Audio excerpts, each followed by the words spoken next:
Hola compañeros, bienvenidos y gracias por estar en este congreso latinoamericano virtual, como toca en estos tiempos, en cuidados paliativos. Soy Alberto Meléndez, soy médico de familia, trabajo en cuidados paliativos ya desde hace casi 20 años. Trabajo aquí en Álava, en el norte de España, en un equipo que sobre todo he hecho soporte domiciliario y ahora también me toca un poco trabajo de hospital. Bueno, el tema que me han encargado es hablar de sedación al final de la vida y hemos añadido un subtítulo para hablar de certezas y errores. Certezas que encontramos en la literatura, en la investigación y en nuestra propia experiencia, y algunos errores que cometemos o hemos cometido y que también vemos cometer a nuestro alrededor y que, sobre todo, algunos temas me gustaría puntualizar. Hablamos de sedación en cuidados paliativos con ese uso de una medicación sedante para aliviar un sufrimiento intolerable causado por un síntoma refractario mediante la disminución del nivel de conciencia. Esta definición, que está avalada por la EAPC, por la Asociación Europea de Cuidados Paliativos, digamos que nos marca un poco el concepto sobre el que nos vamos a mover en esta pequeña charla, ¿no? Hablamos de un sufrimiento intolerable, de un síntoma refractario, de una disminución proporcional de la consciencia que nos produce esta sedación, ¿no? Aquí las palabras tienen mucha importancia, los sustantivos como sufrimiento, como síntoma, pero tienen mucha importancia los adjetivos. Hablamos de sufrimiento intolerable, de síntoma refractario, hablaremos de qué es esto, de una disminución proporcionada de la consciencia para poder hablar de esta sedación en cuidados paliativos. Enmarcando así con la definición, vamos a comentar estas certezas y estos errores, certezas que podemos encontrar en la literatura y en nuestra propia experiencia, y errores que podemos encontrar en nuestra propia experiencia y en el trabajo diario cuando atendemos pacientes o vemos situaciones de final de vida, ¿no? De certezas hablaremos de si acorta la vida, si estamos buscando acortar el sufrimiento acortando la vida. Hablaremos también de si siempre es necesaria. Si refractario es igual que difícil cuando hablamos de un síntoma. Y en esos errores hablaremos de protocolos, de cócteles, de esa, en España decimos batiburrillo, esa mezcla de entre informar, pedir permiso o es un derecho que tiene el paciente y que nos puede exigir. Hablaremos un poquito de esto. Y luego hablaremos de los errores que se producen cuando hacemos esto demasiado pronto o demasiado tarde. Es una pena no poder interactuar con ustedes para enriquecer mucho más esta charla, pero bueno, como ven, estas son cosas bastante abiertas en las que es bueno que las hablen ustedes también en sus equipos. Cuando hablamos de acortar el sufrimiento acortando la vida, ¿es esto así? ¿Qué podemos aportar? ¿Qué certeza podemos aportar? Lo primero, como decíamos antes, que ese no es el objetivo.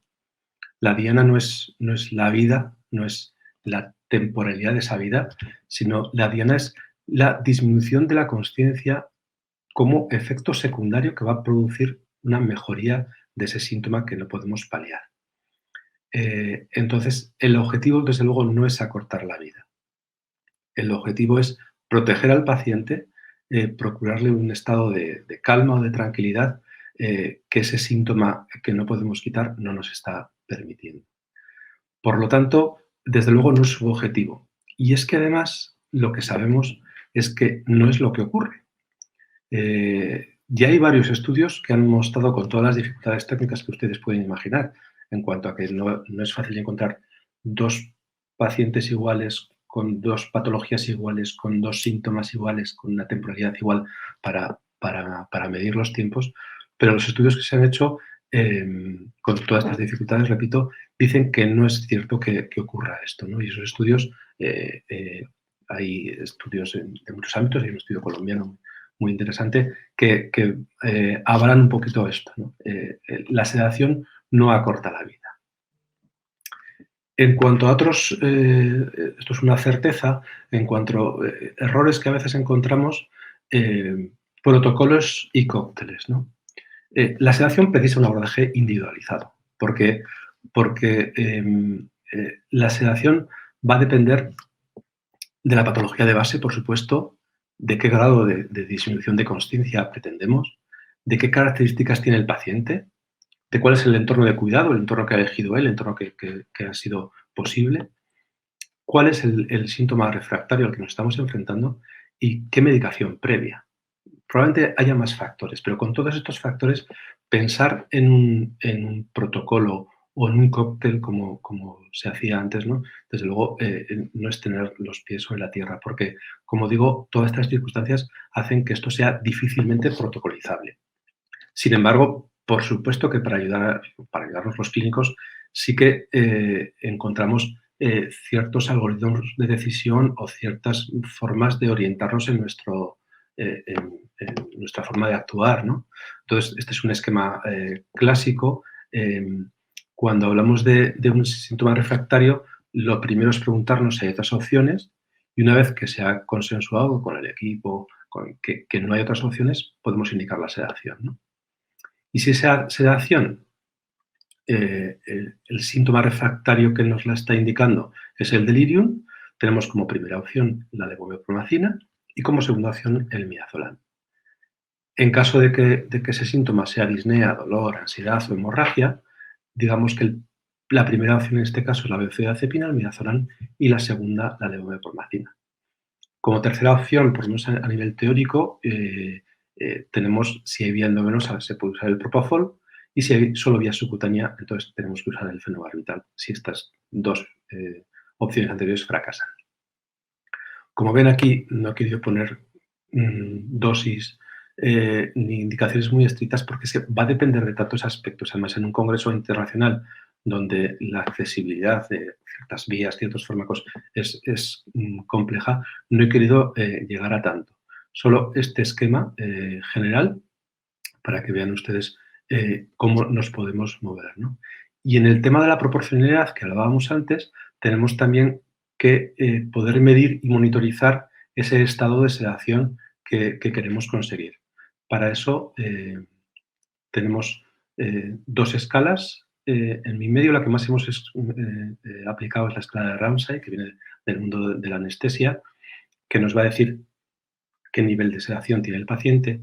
Y la EAPC, la Sociedad de Cuidados Paliativos Europea, recomienda más usar la escala de Richmond, que la tienen ustedes ahí también, y todo esto lo pueden ver en este enlace, ¿no? Por tanto, no es fácil o no sería posible protocolizar o dar, como también decimos en España, café para todos. Eso no puede ser así porque depende de muchas cosas.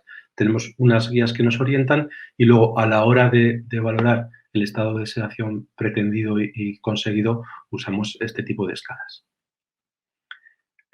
Una pregunta que nos hacemos también, ¿es siempre necesaria?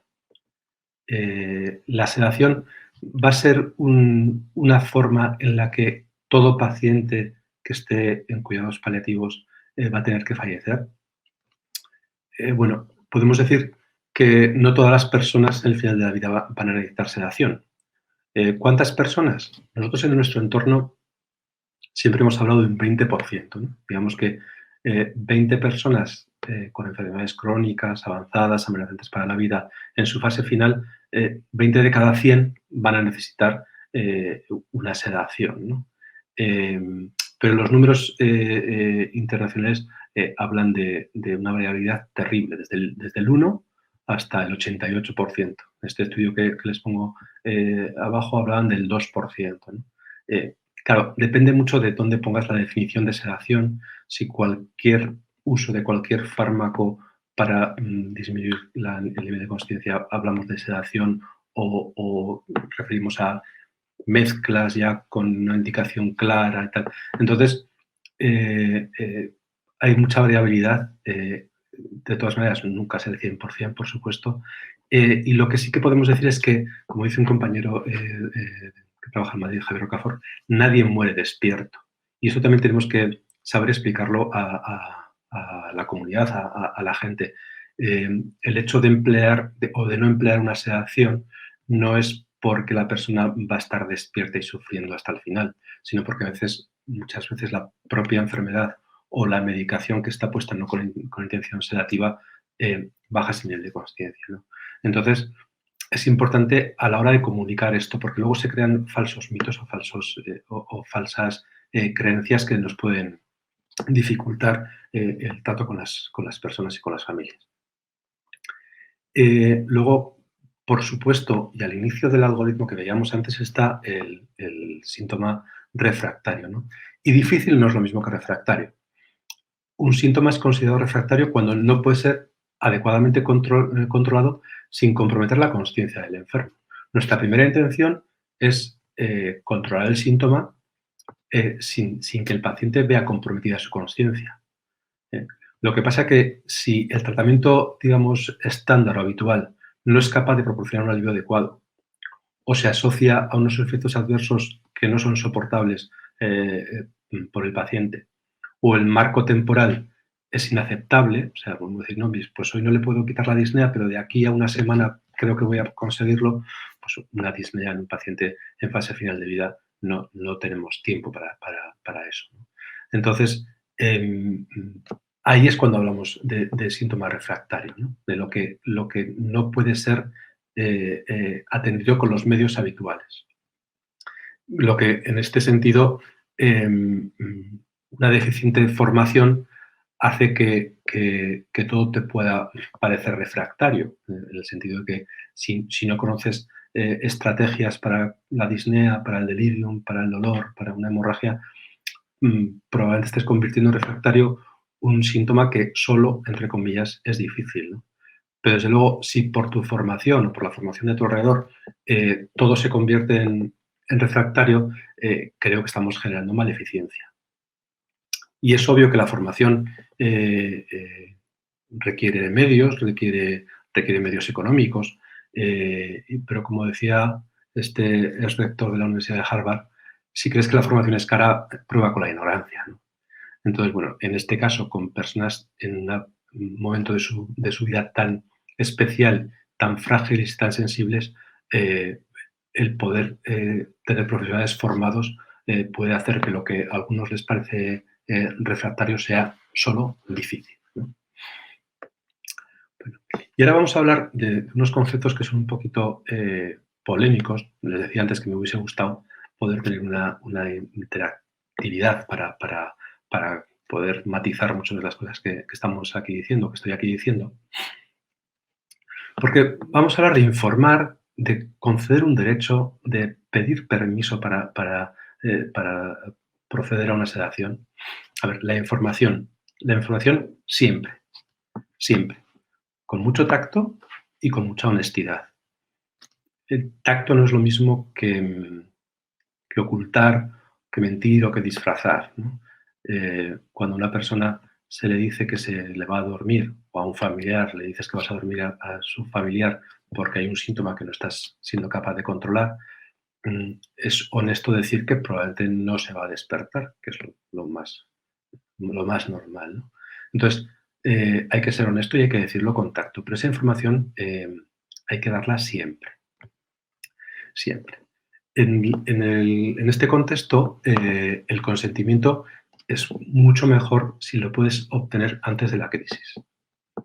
En una relación bidireccional, en esa relación terapéutica que se establece entre el equipo y el paciente y la familia, en un momento dado, fuera de las crisis, puedes hacer el planteamiento, ¿no? Bueno, ¿qué pasaría si con ese tumor que tiene usted en el pulmón o con eso que tiene usted ahí en el colon, se complicara, no pudiéramos, le gustaría, nosotros podemos dormirle, sí, pues háganlo, o no, yo prefiero estar despierto, hay gente que te puede decir que prefiere estar despierto, y eso registrarlo de la historia, ¿eh?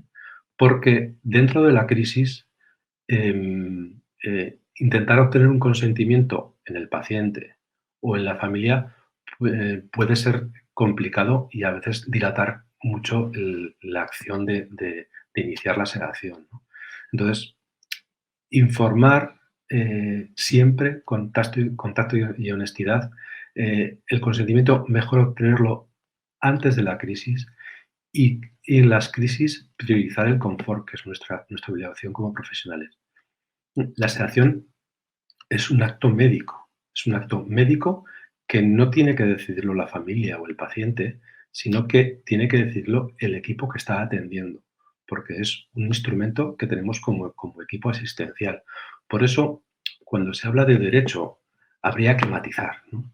Digamos que el derecho que tiene el paciente y las familias es a una atención óptima. Y en esa atención óptima, en algunos casos, que no sabemos muy bien cuántos, pero bueno, como no nos importa el porcentaje, sino el caso particular, en el caso lo que tiene derecho es a una atención lo mejor posible y en ese abanico de posibilidades tenemos la sedación.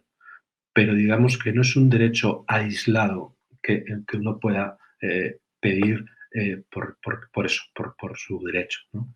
Eh, Creo que esto tiene que quedar claro, hay que hablarlo también en los equipos, porque por lo menos en nuestra sociedad, en España, se está hablando mucho de como un derecho. A ver, el derecho es a tener la mejor atención posible, que te atiendan profesionales formados, que sepan cómo hacer esto, que sepan cómo es esto y, si es necesaria, por supuesto, usar la sedación.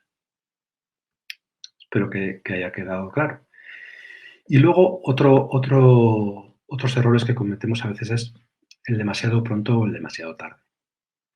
Demasiado pronto es quizá cuando el profesional, llevado por el sufrimiento de otros, de la familia, incluso del equipo asistencial, adelanta la decisión de sedar, basándose en ese sufrimiento que, repito, que no es del paciente, sino que es propio o de la familia, ¿no? Hay que saber identificarlo bien para poder delimitarlo. Eh, a veces también vemos sedaciones quizá muy relacionadas con el sufrimiento anterior, que es con la intención de acabar. O sea, pues hasta aquí hemos llegado y era la sedación porque entiendo que además acorta la vida y tal. Eso ya hemos visto que no es así, pero además, si responde a un sufrimiento de incapacidad, de no saber qué hacer con ese problema que viene, con ese sufrimiento que yo veo más en mí casi que en el paciente, pues para eso está la formación que decíamos antes, ¿no? Y como decía, con poca formación refractario se puede convertir todo, ¿no? Y otras veces también puede ocurrir que sea demasiado tarde. Mm, Profesionales, compañeros que no identifican esta situación de últimos días, que entienden que todavía pueden intentar un tratamiento más, una prueba más, un suero más, una quimioterapia más.